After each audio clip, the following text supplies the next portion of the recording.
A Hajdúböszörményi Békeagrár Szövetkezet fél évszázados múltat tudhat maga mögött. Ebből az alkalomból rendeztek közgyűlést szeptember 16-án a Művelődési Központban.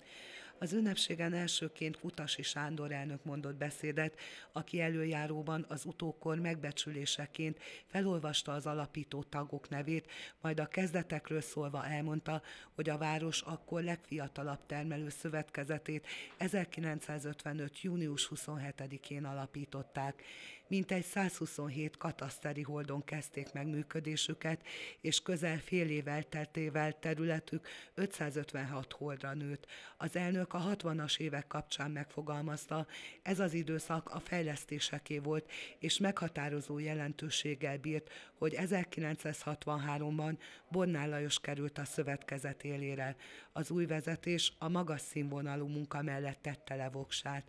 Bornál Lajos 45 évi tagsággal és 27 esztendei elnökséggel a háta mögött ma is nagy tiszteletnek örvend. Amikor kigyújt a mezőparton a villany, az egy óriás eredmény volt már. Együtt örültünk, ott a falusiakkal, meg az ottani dolgozókkal.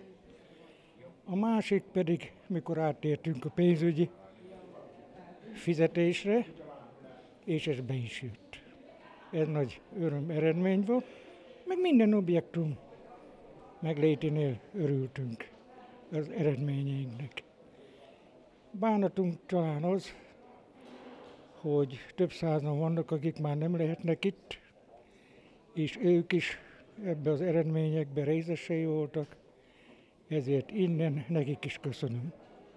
Kárnagy Zsigmond több évtizede tagja a szövetkezetnek. Akkori Erdős bácsi jött, akkor volt a vezetője a szövetkezetnek, hogy kellene neki egy olyan szakember, aki abban az időben, hát teszem fel, mit tudom én, dízelgépekhez ért.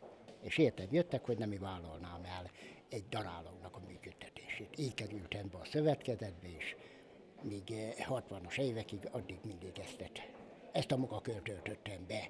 Majd utána pedig a tagosítás, mikor kezdődött, akkor szintén részt vettem a tervezésbe, és utána, hát mint aktoros, működtem a szövetkezetbe továbbra is. 90-ig működtem a szövetkezetbe, akkor elkerültem mint nyugdíjba, és azóta hát örülök neki, hogy a szövetkezet még ez idáig is mindig talpon áll, és elég jól működik. Ünnepi beszédében Kutasi Sándor az elmúlt évtizedek eredményei között egyebek mellett kiemelte még azt, hogy a termelési mutatók alapján az ország legjobbjai közé küzdötte fel magát a szövetkezet. Ágazatuk közreműködésével több városi intézményt építettek, a rendszerváltás követően pedig szektorukban a legnagyobbként tartják számon a gazdaságot. Napjainkban mintegy 600 főt foglalkoztatnak. Végül az elnök kiemelte, hátradőlni, megállni nem szabad.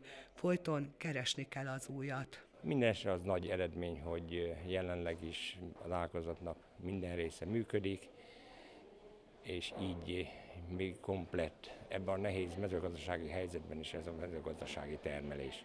Én ebből az 50-ből 40-et itt dolgoztam le. Nekem szinte mondhatnám azt, hogy amikor a fejlesztés indult, akkor kerültem a szövetkezethez.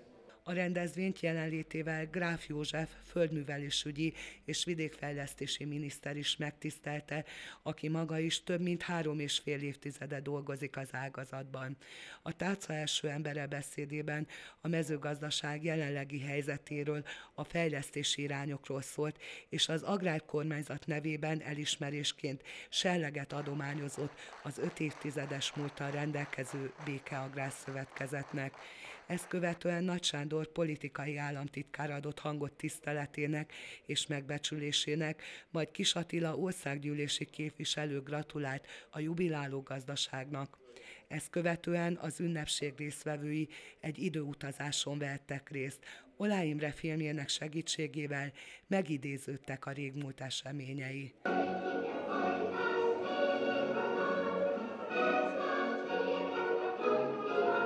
Az ünnepség végén Katiné Juhász Ildikó polgármester szólt a megjelentekhez.